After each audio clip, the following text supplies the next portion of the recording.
I know a lot of you out there told me already that you were not going to pay $10 for Amazing Spider-Man 925, especially when it comes to Zeb Wells' run. But what would you say if I told you that this book is not only worth the $10, but it could actually save you money? Guys, I'm Mike Spider Slayer. Welcome back to Comic Book Corner 2.0. If you love this kind of thing, if you love daily comic book content, you love me helping you make decisions on what comic books to buy, make sure you hit that subscribe button. Okay, so let's talk about the Amazing Spider-Man issue 25, right? Okay, so you guys know how I feel when it comes to Zeb Wells and when it comes to his run, and how I recently said this could be the worst run of Amazing Spider-Man history, which it still could be, right? But I'm always going to remain optimistic on when a series could turn around for the better. And what this issue had to offer was a pretty solid story when it came to the Tombstone character and all the street level villains and what's to come in Amazing Spider-Man. Because if you read the early issues of this run, when it came to Tombstone, the Vulture, and when Spider-Man got his ass beat all the time, it was actually really entertaining. It was all this Ms. Marvel shit that was dragged on, and Paul and the kids and all that stuff, and what made this run a letdown, because you were just let down with this big buildup for absolutely nothing for a stupid death. But let's talk about this issue and why I do think this is worth your $10 price tag and how it will save you money. So when it comes to this issue, this book is drawn by a couple different artists, and its main story is separated by a chapter 1 and a chapter 2. Now, the main story here is 32 pages. I think it could have benefited more if it was about 40 pages, so it let certain plot points breathe a little bit more. However, with that being said, it still was a solid story, and I had real enjoyable time reading it.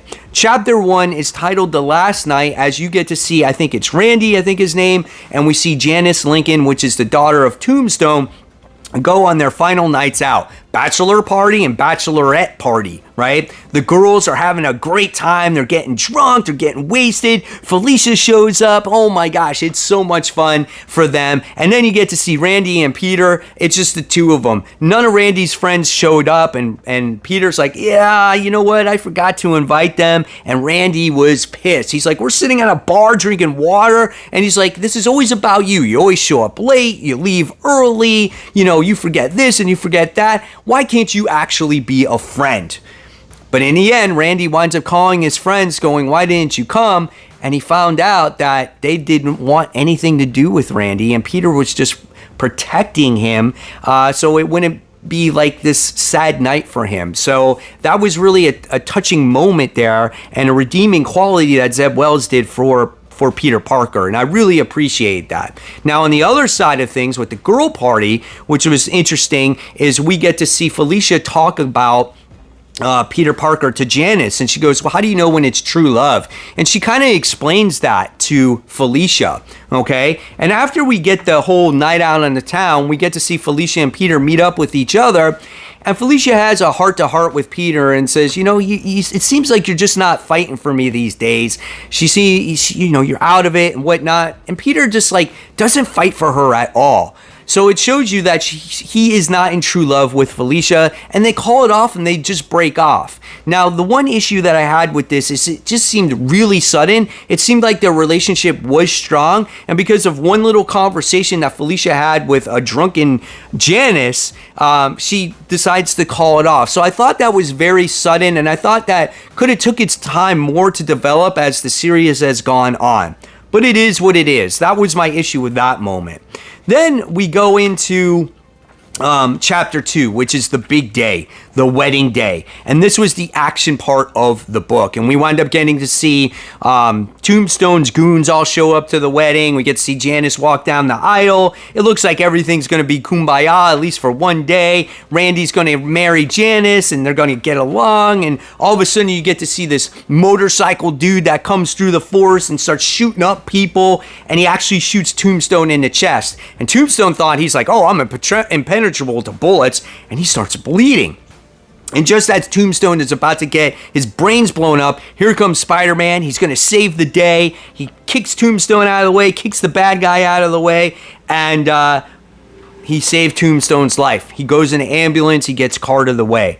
The crazy thing that happens in this comic book, though, is Hammerhead. Hammerhead is behind something. Madame Mask goes in a limousine, and he's like, well, I'll talk to you later. And the next thing you know is he blows up the freaking limo, and you're like, holy shit, like, what the hell? Is Madame Mask dead now all of a sudden? Like, it would have been crazy if they actually also killed off Tombstone and killed off Madame Mask. Because you want to start off kicking off a gang war, that would be insane right there. But that was so much fun to see that. I mean, I know it's a little bit dark, but you can understand why a gang war is going to kick off here, right? And so that's basically kind of how that issue ends. The last thing that you see that was kind of weird is that Janice and Randy never say goodbye to each other. They just look at each other from a distance, and it looks like they drive away, and that was about it. I would have loved to see them kind of say, hey, I'm sorry this happened, let's talk at a later time. That's it, it's over. Is it done? Is it completely over? I don't know. Maybe time will tell. We'll see. So that was the main story. And the main story, I would have said, would have benefited a little bit more, I think, if it was 40 pages instead of 32 pages. And that's what gets everyone upset, is because we have a 100-page book and it's only 32 pages long, right? However, we go into these backup stories, and these backup stories have teasers and closure moments in them, which I feel is worth that $10 price tag. Because reading these teasers and reading these upcoming stories that are coming out, you can get a decent idea of how a story is going to be written, who's going to write it, who's going to be the artist. And if you don't want to spend your money on those new series, right, it's because you read it here. So those new series are going to be $4, they're going to be $5, they're going to be $9, however cost there is. But if you don't like it in these teasers, you can be like, oh, I saw the teasers and I'm not even going to touch it, right? So that's how this book, when it comes out, it saves you some money. Now, the first backup story here is a few pages long, and you get that closure with Peter and Miss Marvel. Now, remember, when Miss Marvel died, she didn't have a backup memory, so it's kind of like Peter explained to her everything that was going on in recent moments, like how she died and things like that, and she's excited that she's an X-Men. And I felt like these 4 pages is exactly what Ms. Marvel should have been in the Amazing Spider-Man comic, because you feel that relationship between the two characters. You never felt that previously. So I felt like there was some heart and there was some character growth between the two characters together, because he reveals his identity to her. And I thought that was really awesome. Then you get another story here with Dan Slott's Superior Spider-Man that is getting ready to come out. Now, if you don't like the way this is written, if you don't like the way he writes Dr. Octopus, you get that here. You get that main character right here. So right away, you can make that decision and be like, pass, this is not for me. And you just saved yourself $5, right? But me personally, I love the way Superior Spider-Man, or I should say Dr. Octopus, is written in this comic book. He calls people nincompoops, they're a bunch of idiots. He just sits there and trashes on everybody, and I love that version of Dr. Octopus. So that was really cool. Then you also get to see where Mary Jane is going. Now that we see Felicia breaking up with Peter, is there that hint that Mary Jane and Peter come back together again? Because Mary Jane is going to be a hero herself. She's no longer going to be that damsel in distress. So these two people have stuff in common now. In this story, you get to see her become the new Jackpot, and Felicia pushes her to go over that edge to be a superhero. So obviously you're going to see the direction of that character.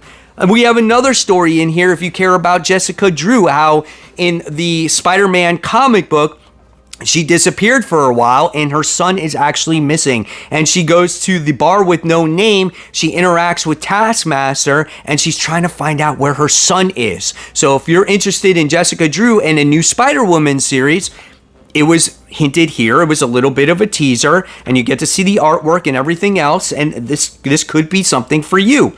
I'm on board with that as well.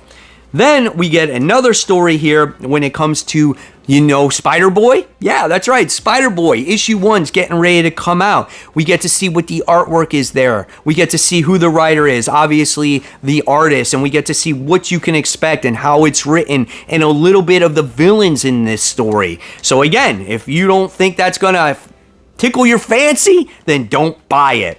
Then yes, of course, you get your throwaway stories in here.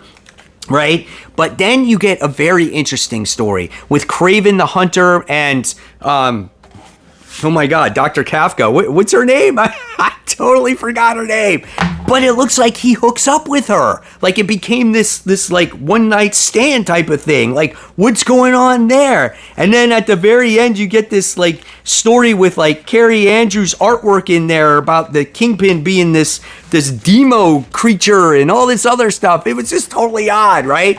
But there's all this stuff in here that teases what's to come for Spider-Man comics. And if none of that stuff interests you when you bought this comic, you don't have to buy it. So in a way, that's how you save some money here, right? So I definitely think this book was worth the $10 price tag.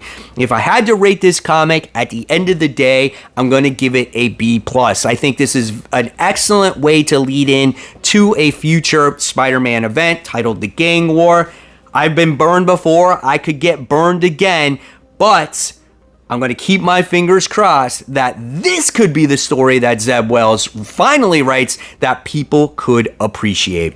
So guys, I want to know in the comments below, what'd you think of this issue? If you actually read it, did you think it was worth that $10 price tag? And of course, guys, if you love my content, I'm going to leave you more content right here. In fact, this is my latest comic book haul where I show you everything that I buy for the new comic book week. And of course, guys, as always, keep buying, keep collecting, but more importantly, always read those comics. Guys, I'll see you real soon. Take care.